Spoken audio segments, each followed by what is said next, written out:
La miocardiopatía hipertrófica es un tema de extrema importancia para el MIR. De hecho, es un tema muy rentable porque son muy pocas letras, muy pocos trozos de página y que nos permite resolver casi siempre una o dos preguntas del examen.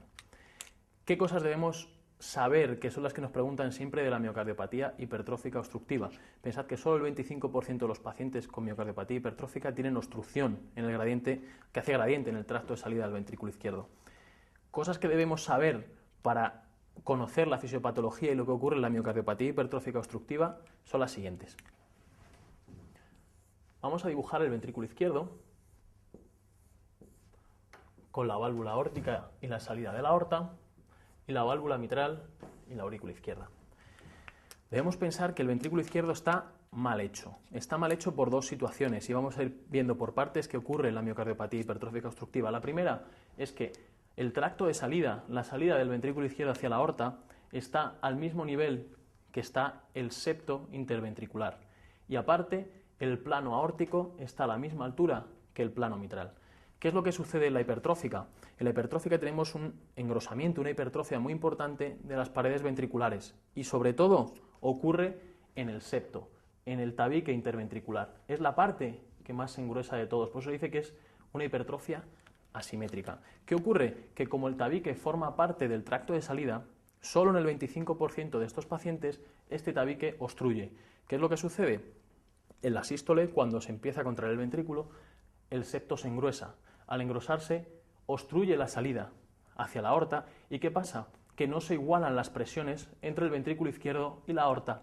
Y por tanto, esa obstrucción, esa no igualación de presiones, lo que hace es un gradiente, una diferencia de presión entre la aorta y el ventrículo, que es lo que oímos como el soplo de la miocardiopatía hipertrófica obstructiva. ¿Qué sucede? Que en estos casos, cuando tenemos esta obstrucción, vamos a pensar que todas las maniobras que hagamos que aumenten la precarga van a disminuir la intensidad del soplo, y todo aquello que disminuya la precarga lo que va a hacer es aumentar el gradiente y por tanto el soplo. ¿Por qué ocurre esto? Si yo en un paciente con miocardiopatía hipertrófica obstructiva hago cualquier maniobra que aumente la precarga, como inspirar o poner al paciente tumbado, al aumentar esa precarga, lo que yo estoy haciendo es separar el tabique del tracto de salida. Al llenar más el ventrículo, lo separo de la aorta. Por tanto, la obstrucción es menor. Como hay menos obstrucción, hay menos gradiente y hay menos soplo. Todo lo que aumente la precarga disminuye el gradiente y el soplo. Y al revés, todo lo que disminuya la poscarga, como por ejemplo hacer maniobra de Valsalva o poner al paciente de pie, lo que hacemos es que llenamos menos ese ventrículo, acercamos más el tabique hacia el tracto de salida del ventrículo izquierdo, hacemos más obstrucción y hacemos más soplo.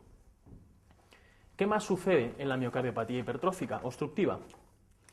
Como hay esa obstrucción, lo que sucede es que la sangre tiene que pasar muy deprisa desde el ventrículo izquierdo hacia la aorta.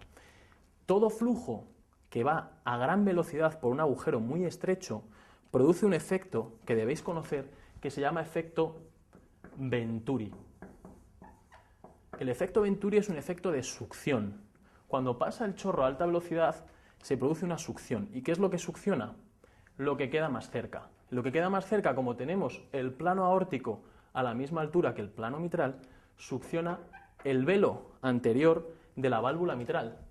Y lo que hace ese velo es acercarse también hacia el tabique. ¿Qué pasa con esto? Esto es lo que llamamos SAM. SAM es el movimiento sistólico del velo anterior mitral por el efecto Venturi. Con esto, este velo obstruye más, con lo cual va a haber más soplo y aparte deja un hueco y tenemos también insuficiencia mitral. ¿Cómo podemos entender el Valsalva? El Valsalva es una cosa que se entiende muy fácil cuando uno se ducha. Uno está en su ducha, imaginaos, en la bañera o en la ducha, tenemos nuestra alcachofa con el agua y la cortina. Cuando yo abro el agua, lo que ocurre es que tengo un chorro de alta velocidad que viene hacia mí. ¿Y qué es lo que succiona? Lo que succiona por el efecto Venturi es la cortina. A todo el mundo le pasa que se le pega la cortina en la pierna. Ese es el efecto Venturi. Nosotros estaríamos aquí, o seríamos el tabique, ese gradiente de alta velocidad sería el agua y la cortina sería el velo anterior mitral. Entonces, yendo a las respuestas, lo incorrecto sería la respuesta 2. La inspiración es muy útil para aumentar la intensidad del soplo, al igual que la posición de cuclillas. Eso es falso. La inspiración lo que hace es disminuir el gradiente y disminuir el soplo. La posición de cuclillas es similar. Lo que hacemos cuando nos ponemos de cuclillas es inmediatamente aplastar las venas. Con eso aumentamos el retorno venoso y hacemos el mismo efecto que en la inspiración. La respuesta 1 es correcta. Lo que hemos dicho, el gradiente del soplo aumenta con el Valsalva. El Valsalva disminuye la precarga. La 3 es correcta también. Las maniobras que aumentan la poscarga disminuyen el gradiente y por tanto el soplo.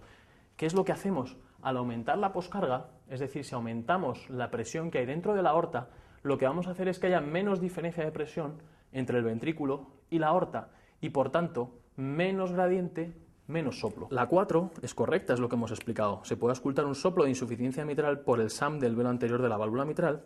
Y la 5 es la causa de todo esto, a diferencia de otras patologías, las maniobras que aumentan la precarga disminuyen la intensidad del soplo.